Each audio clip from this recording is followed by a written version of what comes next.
ada penelitian, di dalam satu penelitian namanya Digital Moms, ada bapak-bapak kembar, ini luar negeri kan, 2 orang kembar, satu dedi satu ayah yang pertama ini, kembar yang pertama, bikin peraturan di rumahnya, bukan di sekolah ya, karena nggak mungkin dia, di rumahnya non gadget, non digital, TV nggak ada, komputer nggak ada, laptop nggak ada, telepon pun nggak ada, tapi disiapkan semua permainan.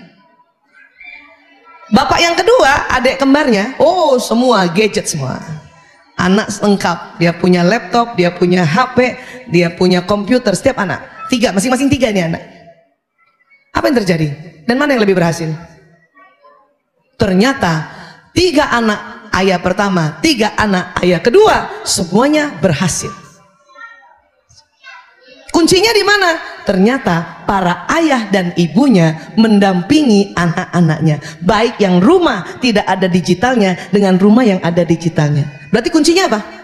Pendampingan. Nah kalau sekarang ibu misalnya nggak mau pakai apa-apa terus anak nggak didampingin, ibu ya, ibu nggak siapin buku, ibu nggak siapin mainan-mainan yang lain, terus jadi apa nak? Bahaya. Ya. Sama, anak semua punya digital, tapi ibu nggak dampingi, itu juga kebablasan gitu. Jadi perlunya pendampingan ini, pendampingan. Ini lagi, paham sampai sini ya? Karena memang sekarang semua bergantung teknologi, nggak bisa. Pernah rumah ibu mati lampu lebih 6 jam? Pernah? Siapa yang pernah bu? Apa yang terjadi bu? Oh, jangankan anak-anak, kita aja bingung. Masalah kipas. Siapa yang dimarahin? PLN. Padahal PLN lagi susah payah karena ada kebakaran. Udah syukur dimatiin, kalau enggak kita kebakaran semua kan? Iya, karena semuanya bergantung pada teknologi, terutama teknologi listrik atau energi listrik. Ya. Kemudian gaya anak sekarang mudah memahami contoh yang konkret. Ada anak yang nggak perlu ibu contohin dia ngerti, tapi cuman 10%. Selebihnya harus kasih arahan. Misalnya hanya untuk ambil ya piring yang di meja untuk dibawa ke tempat sink untuk dicuci, itu harus kasih arahan, kasih contoh konkret kan? Ini nak, cuci ya. Iya. Dan nggak cuma sekali. Yang sekali memang sengaja kita mau arahkan anak kita. Yang berikutnya anak ngeliat terus ibunya, bapaknya ya bawa nggak piring itu ke dapur untuk dicuci, itu juga yang dia mau lihat. Kenapa? Karena di otak itu ada namanya neuron cermin. Kita lihat dulu ya. Neuron cermin apa Bu Aisyah? Ini di otak kita ini ada namanya neuron cermin, neuron yang kata para ahli ya, atau mirror neuron. Apa Bu? Neuron cermin atau mirror neuron ya. Mirror neuron, neuron cermin. Hati-hati jangan salah. Di otak ada mirror cermin. Ah, jangan bukan gitu. Neuron cermin. Mirror neuron. Jumlahnya 30% dari 100 miliar. Ini yang kata para ahli, kita nggak sengaja, tidak menyengajakan ngajarin anak ngelihat kita terus, maka dia belajar dari situ. Ya. Sejak kapan neuron cermin ini ya bekerja? Ya sejak lahir. Nah kalau anak bayi kita udah lahir, kemudian bapak ibunya merasakan sekarang era digital, tapi begini terus setiap detik, setiap menit, jangan heran kalau anak ini neuron cerminnya bercermin pada perangai ini. Gitu. Memang era digital, tapi mumpung otak anak masih bersih sambungannya di usia kayak gini, kasih stimulasi yang banyak dari ya touching yang asli. Ajarin ngomong bunda, ayah, ya ini kakak, supaya neuron cermin dan neuron lainnya tersambung, apa yang distimulasi secara 4 dimensi. Paham ya Bu? Tapi hati-hati juga ngajarinnya yang benar kata-katanya. Ini bunda makan, bukan emam. Ada yang mau enum. Nanti yang kesambung emam enum. Ndah. Ini ndah. Bunda, walaupun nanti responnya karena giginya belum ada, gusinya belum kuat, lidahnya masih kaku, dia ngeresponnya masih respon yang nggak jelas, tapi yang disampaikan harus jelas ya. Api ya, Ebi. Jangan dari situ kita ambil besok-besoknya ebi, dipanggil anaknya tuh. Kan gitu. Kalau ingin kita mau sampaikan kosakata yang benar, tepat. Karena sambungan otak ini kalau udah kesambung, ini susah lagi untuk dibetulinnya. Sampai sini bisa paham ya? Jadi neuron cermin ini sudah aktif bercermin pada contoh di depannya. Anak sekarang selalu mau ada contoh yang konkret. Kenapa juga semua apa-apa pakai audiovisual? Supaya tahu. Saya ingat banget ya, dulu waktu belajar biologi zaman dulu hanya berdasarkan ya buku yang gambarnya minim sekali. Setengah mati membayangkan itu, ya, organ pencernaan, ya, paru-paru, setengah mati. Ya. Tapi sekarang karena ada film, ada video, bahkan dari video itu tampak luar, masuk lagi ke dalam, kelihatan apa yang terjadi di alveolus, apa yang terjadi pertukaran oksigen. Anak-anak senang, oh gitu. Dan akhirnya makin ngerti, paham tentang ini ya. Jadi memang generasi sekarang senang, dan itu semua diwakili dengan pakai digital. Hanya cuman gambar-gambar, Bu. Ya, gambar tangan kita itu nggak bisa sampai kelihatan ya ke dalam-dalamnya gitu, nggak bisa. Saya bilang sama anak saya, waduh, seandainya zaman ibu waktu kedokteran seperti kamu audiovisualnya, mungkin ibu dokternya nggak 7 tahun, 5 tahun setengah. Kata anak, wih sombong banget. Iyalah, dulu cuman pakai transparan, tahu transparan? Oh, HP, tulisannya pakai spidol doang, berwarnanya cuma hitam merah biru. Cerita paru-paru, ya, dosen saya gambar alveolus, ngebayang yang mana sih alveolus, lama cernanya. Makanya zaman dulu jadi dokter 7 tahun, 8 tahun, ada yang 10 tahun. Sekarang 5 tahun setengah anak-anak dokter.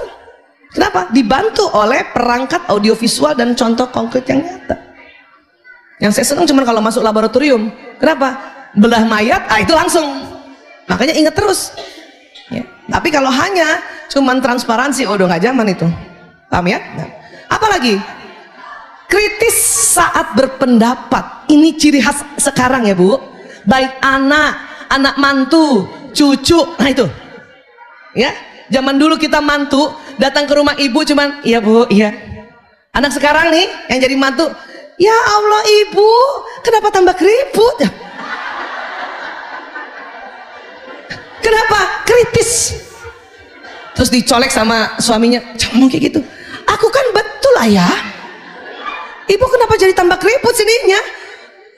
Jujur gak sih sebetulnya? Tapi menyakitkan.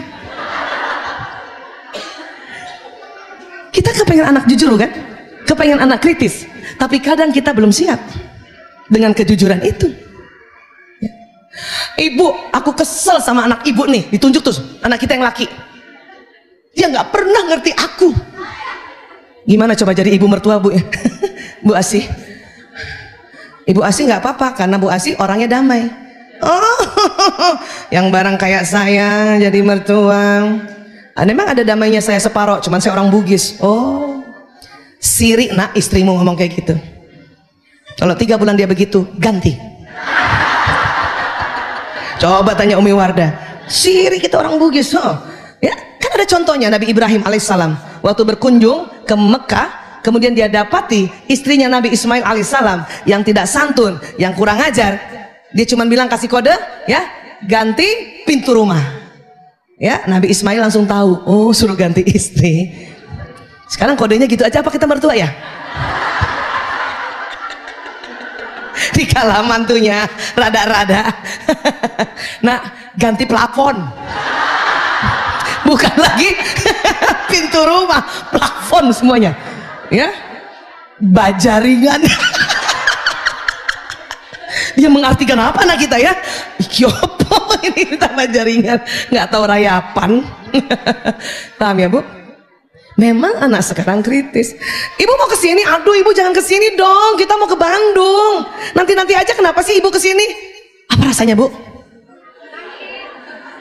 Ibu dari Medannya Danau Toba.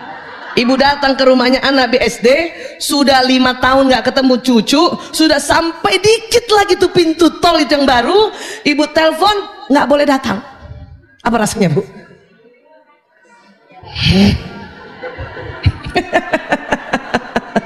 Itu bukan lagi ganti plafon, ganti tanah berikut bangunan-bangunannya. Tapi itu yang terjadi. Ya, akhirnya kita cuman astagfirullahaladzim. Astagfirullahaladzim, astagfirullahaladzim, gitu kan. Terus gimana dong Bu Aisyah? Ya istighfar dulu Bu. Nah kejadiannya emang begitu. Kenapa? Memang kritis saat berpendapat. Maksud anak itu baik gak sebetulnya? Baik, baik. Cuman maunya kita, kamu yang batalkan ke Bandung. Bukan kita orang tua nun jauh di sana kita batal datang. Tapi bukan begitu gaya sekarang. Ya. Apakah dibiarkan? Enggak juga. Dimengerti dulu, difahami, nanti setelah itu kita sampaikan. Pada siapa? Pada anak kita. Tunggu aja. Kenapa? Anak kita sudah juga guilty feeling dengar istrinya ngomong kayak gitu sama ibu. Udah guilty feeling. Jangan lagi kita langsung telepon, Lanang, dari mana istrimu tuh bisa begitu-begitunya? Kamu tahu nggak? Udah kita. Apa yang terjadi nih? Anak kita kepencet dari istrinya dan kepepet dari ibunya. Akhirnya dia pergi keluyuran, pergi aja dia, nggak tahu kemana. Ya, sering terjadi kayak gitu.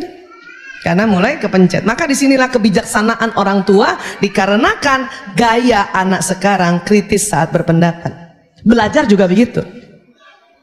Anak sekarang, ya, kalau gurunya salah, langsung bilang, Pak nggak kayak gitu Pak. Ya, kata Google, itu kan kata Google. Nggak begitu. Paham sampai sini ya? Iya.